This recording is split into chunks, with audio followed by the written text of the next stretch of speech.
Mark Riley begins another day barking orders. Mark's reputation is built on stubbornness.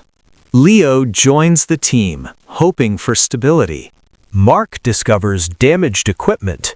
Mark fires Leo, assuming he's guilty. Leo was innocent all along. Mark realizes he wronged an innocent man.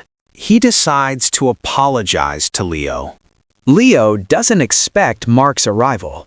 Mark forces himself to say, "I'm sorry."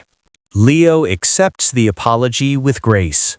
Mark thinks of his son Ethan and past mistakes. He decides to apologize to his son. Ethan has waited years for this.